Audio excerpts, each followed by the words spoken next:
샬롬 유 선생의 구속사 천국열차 유도수 목사님의 신구약 성경 파노라마를 낭독하는 시간입니다. 지금은 갈라디아서 파노라마 서론입니다. 머릿말과 요약 파노라마 머릿말. 갈라디아서는 복음의 변증서입니다. 왜 복음을 변증해야만 했는가? 다른 복음을 가르치는 자들이 있었기 때문입니다. 그렇다면 참 복음이란 무엇인가? 갈라디아서의 요절은 2장 16절이라 할 수가 있습니다. 사람이 의롭게 되는 것은 하고 문제를 제기합니다. 그리고 이것이 어떻게 가능해질 수가 있는가? 해답을 제시하고 있습니다. 이것이 어찌하여 복음이란 말인가? 모든 사람은 하나님과 분리된 상태에서 태어나고 살아가고 있기 때문입니다. 어찌하여 긴급한 문제인가? 만일 그대로 죽는다면 영원한 분리를 면치 못하게 될 것이기 때문입니다. 그런데 인간의 행위로서는 의롭다함을 얻을 육체가 없느니라 하고 불가능성을 말씀합니다. 그러므로 오직 예수 그리스도를 믿음으로써 의롭다함을 얻으려 함이라 하고 2장 16절 하나님께서 자기 아들을 통해서 해결해 주셨음을 말씀하십니다. 어떻게 가능하여졌는가? 나를 사랑하사 나를 위하여 자기 몸을 버리신 하나님의 아들이라고 말씀합니다. 2장 20절 우리를 위하여 저주를 받은 바 되사 율법의 저주에서 우리를 속량하셨기 때문에 가능하여졌다고 말씀합니다. 3장 13절 그러므로 내게는 우리 주 그리스도의 십자가 외에는 결코 자랑할 것이 없다고 단언합니다. 6장 14절 그런데 우리 중에는 다른 복음을 전하고 있는 자는 없는가? 사람이 의롭게 되는 것은 이 명제가 어떻게 절박하고 긴급한 문제인지 어떻게 해서 가능해졌으며 받을 수가 있는지 이 복음 진리를 증거하는 일에 열정을 쏟고 있는지 그리하여 십자가만을 자랑하고 있는가에 대답해야만 합니다. 이것보다 더 절박한 문제가 있습니다. 이것보다 더 절박한 문제가 있단 말입니까? 이보다 더 기쁜 소식이 있단 말인가? 이보다 더 감격스럽고 감동적인 말씀이 있단 말인가? 그럼에도 불구하고 강단에서 복음의 핵심인 칭의 교리가 사라지고 있다면 이는 변명의 여지없이 복음을 옆으로 밀어놓고 있다는 증거입니다. 라오디게아 교회처럼 주님을 밖으로 추방하고 있는 것입니다. 그러면서도 복음을 전하고 있노라고 우긴다면 다른 복음을 가르치고 있는 것이라고 말할 수밖에 없는 것입니다. 그래서 갈라디아서는 현대교회를 향해서도 복음의 진리를 변증하고 있는 것입니다. 요약 파노라마. 갈라디아서는 첫 부분에서 저주를 받을지어다 하는 격양된 어조로 시작하고 있습니다. 1장 8절 9절 사도 바울을 누가 이토록 격분하게 만들었는가? 가만히 들어온 거짓 형제들 때문입니다. 2장 4절 이들이 바울과 바나바가 제1차 선교를 통해서 복음의 씨를 뿌린 갈라디아 지방 비시디아 안디옥 이고니온 루스드라 더베에 들어와 사도행전 13장에서 14장 다른 복음을 전하여 바울의 수고를 헛되게 만들려 하고 있기 때문입니다. 4장 11절 다른 복음은 없나니 합니다. 1장 7절 상반절 그러니까 그들은 또 다른 복음을 전한 것이 아니라 전혀 다른 거짓 복음을 전했던 것입니다. 그리스도의 은혜로 너희를 부르신 이를 이같이 속히 떠나 다른 복음 줬는 것을 내가 이상히 여기노라. 다른 복음은 없나니 다만 어떤 사람들이 너희를 요란케 하여 그리스도의 복음을 변하려 함이라. 그러나 우리나 혹 하늘로부터 온 천사라도 우리가 너에게 전한 복음 외에 다른 복음을 전하면 저주를 받을지어다 하고 격분해합니다. 1장 6절에서 8절 오늘의 그리스도인들이 성실한 가운데 하나가 대적자에 대한 적개심이 아닌가 싶습니다. 대적자, 사탄 또는 비진리. 적개심이 없으면 실상은 사랑도 없는 것입니다.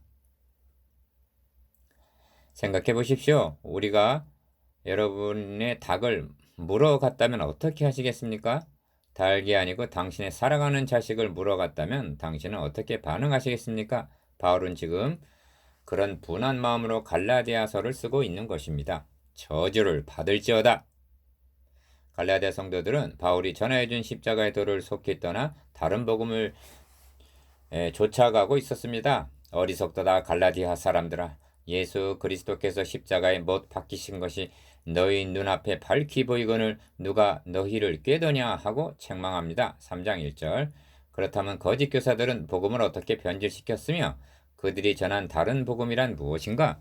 거짓 형제들은 크게 두 가지를 들어 바울을 공격했습니다. 첫째는 바울은 참 사도가 아니며 자신들이야말로 예루살렘에서 파송된 참 교사로 자처했습니다. 둘째는 바울이 전해진 복음을 믿는 것만으로는 부족하며 할례를 받아야 하고 율법에 명시된 절기들을 4장 10절 지켜야 한다고 가르쳤던 것입니다.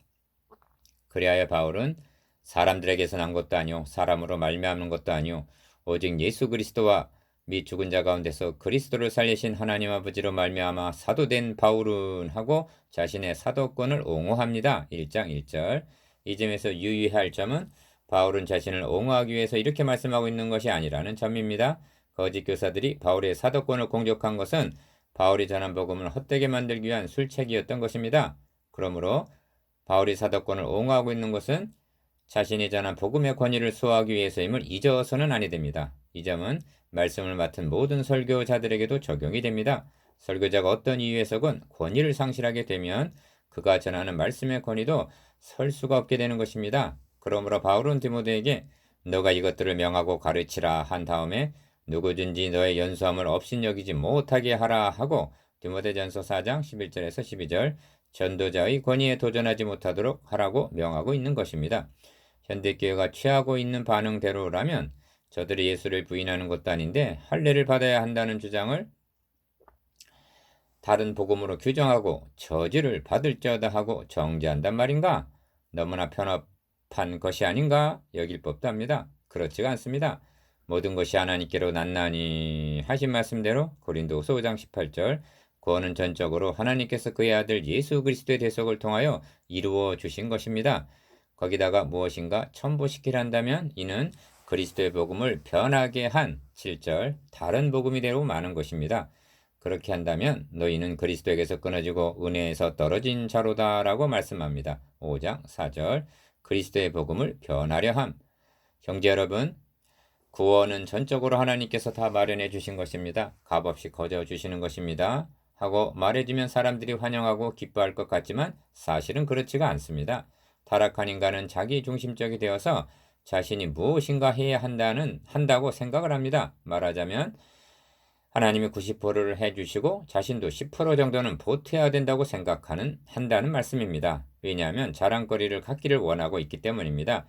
16장 13절을 보면 할례받은 저희라도 스스로 율법은 지키지 아니하고 너희로 할례받게 하려 하는 것은 너희의 육체로 자랑하려 함이니라 말씀합니다. 이 자랑이라는 문제가 하나님 앞에서는 치명적인 병임을 인식해야만 합니다. 유대인들이 그리스도를 배척한 원인이 자기 중심적인 자랑, 즉 하나님의 의의를 모르고 자기 의의를 세우려고 힘써 하나님의 의의를 복종치 아니한 데 있었던 것입니다. 로마서 10장 2절에서 3절 이것이 깨어지고 부서지기까지는 그는 진정 복음을 이해한 것이 못됩니다. 율법의 의로는 흠이 없는 자로라고 자고하던 바울은 복음의 빛의 비침을 받은 후에는 내게는 우리 주 예수 그리스도의 십자가 외에 결코 자랑할 것이 없다고 선언합니다. 6장 14절 그렇다면 사도 바울이 전파한 복음의 핵심이 무엇인가? 사람이 하나님 앞에 의롭다함을 얻는 길은 오직 믿음으로만이 가능하여진다는 이신칭의 교리입니다. 이것이 어찌하여 복음의 핵심이 되는가? 이를 알려면 타락의 현장으로 창세기 3장 소급해 올라가야만 합니다. 인류의 시조는 범죄함으로 하나님 존전에서 추방을 당했습니다. 왜냐하면 의와 불법이 함께할 수 없고 빛과 어두움이 사귀일 수 없었기 때문입니다. 고린도후서 6장 14절 복음의 핵심 하나님과 단절된 인류의 절박한 수건이 무엇이겠습니까? 하나님께 돌아가는 일입니다.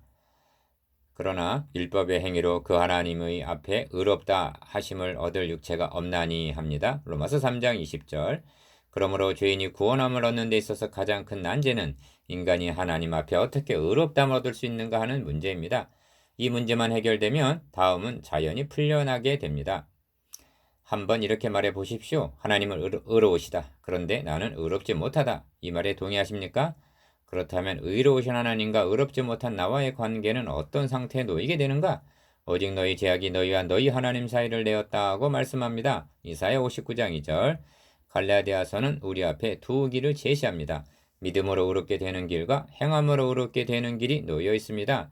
3장 11절에서 12절 어느 길이 우리에게 의롭다함을 줄 수가 있는가에 관건이 있는 것입니다. 왜냐하면 의롭다함을 얻어야만 의로우신 하나님 앞에 나아갈 수가 있기 때문입니다. 행함으로 의롭게 되려는 시도는 실패로 끝났습니다. 이 점을 2장 16절이 명백하게 말씀해 주고 있습니다. 사람이 의롭게 되는 것은 율법의 행위에서 난 것이 아니요 오직 예수 그리스도를 믿음으로 말미암는 줄 아는 거로 우리도 그리스도 예수를 믿나니 이는 우리가 율법의 행위에서가 아니고 그리스도를 믿음으로써 의롭담을 얻으려 함이라. 율법의 행위로서는 의롭담을 얻을 육체가 없느니라. 오직 믿음으로만이 가능하다고 말씀합니다. 2장 16절 한 절 속에서 의롭다함, 율법의 행위, 믿음이라는 말을 각각 3번이나 말씀하므로 의롭담을 얻는 길이 율법의 행위로 가능한가? 오직 믿음으로만이 가능한가를 강력하게 증거하고 있는 것입니다. 그리고 결론은 율법의 행위로서는 의롭담을 얻을 육체가 없다고 단언합니다. 그러하기 때문에 우리도 그리스도 예수를 믿는다고 말씀합니다. 이것이 바울이 전한 복음의 핵심입니다. 그런데 거짓 형제들은 복음 더하기 율법이 구원이라는 것을 전했고 믿음 더하기 할례는 구원을 주장하므로 복음을 변하려 했던 것입니다. 복음을 믿는 거고 또 율법도 지켜야 한다. 이것이 저들의 구원관. 유일한 구원의 방도. 이 복음 진리는 신약의 성도들에게만 해당되는 구원의 방도가 아니라 구약 성도들에게도 유일한 구원의 길이라고 말씀합니다. 갈라디아서는 먼저 아브라함에게 복음을 전했다고 말씀합니다. 3장 8절. 그리하여 아브라함도 믿음으로 의롭다함을 얻었다고 말씀합니다. 3장 6절. 그러므로 아브라함은 믿음으로 의롭다함을 얻는 자의 조상 곧 믿음의 조상이 된 것입니다. 그렇다면 율법은 왜 주셨는가? 그런즉 율법은 무엇이냐? 범법함을 인하여 더한 것이라고 말씀합니다. 3장 19절. 3장의 구도를 도식으로 나타내면 먼저 아브라함에게 복음을 전함 3장 8절, 모세를 통하여 율법을 주심 더한 것 3장 19절, 다음이 예수 그리스도께서 오심이 됩니다. 3장 22절. 그렇다면 복음 아브라함에게 전한 것과 복음 사이 전한 그런 복음 사이에 아브라함에게 전한 복음과 예수 그리스도가 가져온 복음 그 사이에 율법이 가입되어 있는데 율법의 기능은 무엇인가? 죄를 깨닫게 하여 우리를 그리스도에게 인도하는 몽학 선생이라고 말씀합니다. 3장 24절. 여러분, 나는 의롭지 못하다는 것은 주님을 만나기 이전 상태만을 가리키는 말이 아닙니다. 주님을 만난 이제도 나의 행위로는 하나님 보시기에 계속적으로 의롭지가 못한 것입니다. 그러므로 정죄감에서 헤어나지 못하게 되고 탄식의 연속일 수밖에 없는 것입니다. 그렇다면 이것이 복음이란 말인가? 아닙니다. 복음은 의롭다 하신 이는 하나님이시니 누가 정죄하리요? 그러므로 이제 그리스도 예수 안에 있는 자에게는 결코 정죄함이 없느니라 하고 선언합니다. 로마서 8장 1절 33절. 어떻게 정죄감에서 해방될 수가 있단 말인가? 하나님께서 우리를 의롭다고 여겨주신 것은 그냥 하신 것이 아니었습니다. 그리스도께서 우리 죄를 위하여 자기 몸을 들이심으로 1장 4절, 그리스도께서 우리를 위하여 저주를 받은 바 되사 3장 13절 가능하여졌다고 말씀합니다. 즉 우리를 위하여 대신 정죄를 받으셨기 때문입니다. 오직 믿음. 그렇다면 인간이 해야 할 일이 무엇이 남았습니까? 없습니다. 오직 이 대속의 은총을 듣고 믿기만 하면 된다고 말씀합니다. 3장 2절 5절. 오직 이 한 길만이 하나님께 의롭담을 얻을 수 있는 길이요 하나님 앞에 나아갈 수 있는 길이요 하나님과의 관계를 회복할 수 있는 길이라고 말씀합니다. 만일 십자가의 도 외에 다른 길, 다른 방도가 있다면 그리스도께서 헛되이 죽으셨느니라고 말씀합니다. 2장 21절. 그렇다면 행함은 필요 없단 말인가 하는 문제가 대두되게 됩니다. 여기에 자유자와 종이라는 상반된 개념이 도입이 됩니다. 그리스도인이란 자유자이면서 동시에 사랑의 종이라고 말씀합니다. 그리스도께서 우리로 자유케 하려고 자유를 주셨으니 그러므로 굳게 서서 다시는 종의 멍에를 매지 말라 합니다. 5장 1절. 또한 형제들아 너희가 자유를 위하여 부르심을 입었으나 그러나 그 자유로 육체의 기회를 삼지 말고 오직 사랑으로 서로 종노릇하라 하십니다. 5장 13절. 어떻게 자유하면서도 종노릇하는 것이 가능하게 되는가? 내가 이르노니 너희는 성령을 좇아 행하라. 그리하면 육체 욕심을 이루지 아니하리라 하고 5장 16절. 성령으로만이 가능해진다고 말씀하므로 믿음과 행함의 조화와 균형을 잡아주고 있습니다. 다시 말하면 의롭담을 얻음으로 그 몸이 성령이 거하시는 전이 된 자들만이 의로운 삶을 살아갈 수가 있다는 말씀인 것입니다. 기록된 갈라디아서가 이 시대에 어찌하여 선포되는 갈라디아서가 되어야만 하는가? 현대교회 안에는 할례를 받아야 구원을 얻는다고 주장하는 자들은 더 이상 없습니다. 그러나 하나님께서 예수 그리스도를 통하여 이루어 주신 복음, 그리하여 값없이 거저 주시는 복음을 변케 하려는 시도는 더욱 기승을 부리고 있기 때문입니다. 갈라디아서와 현대교회의 강단에서는 칭의 교리에 대한 설교가 점점 사라져 가고 있습니다. 이는 복음이 사라지고 있다는 변명할 수 없는 증거입니다. 그들은 말합니다. 우리는 복음을 받아들였다, 거듭났다, 이제는 성장요 성화하다. 이것은 복음을 일탈하여 율법으로 돌아가고 있는 현대판 다른 복음일 수가 있는 것입니다. 복음은 한 번 통과하고 마는 그런 것이 아닙니다. 복음으로 구원 얻고 복음으로 자라고 승리의 삶을 살아갈 수 있게 해주는 것도 오직 복음만이 가능하게 해주는 것입니다. 율법은 칭의만을 주지 못한 것이 아니라 우리에게 성화도 주지 못했음을 유념해야만 합니다. 강단에서 칭의 교리가 사라지게 되면 성도들에게서는 기쁨도 사라지게 됩니다. 왜냐하면 복음만이 큰 기쁨의 좋은 소식이기 때문입니다. 누가복음 2장 10절. 복음이 사라지게 되면 성도들은 다른 복음이라는 명의 하에서 신음하게 되는 것입니다. 이 속박으로부터 성도들을 자유케 하기 위해서 갈라디아서는 기록이 되었고 또한 선포되어야만 하는 것입니다. 갈라디아서가 선포되는 현장에는 기쁨이 있습니다. 감사가 있습니다. 찬양이 있습니다. 오직 사랑으로 서로 종노릇하는 성김이 있습니다.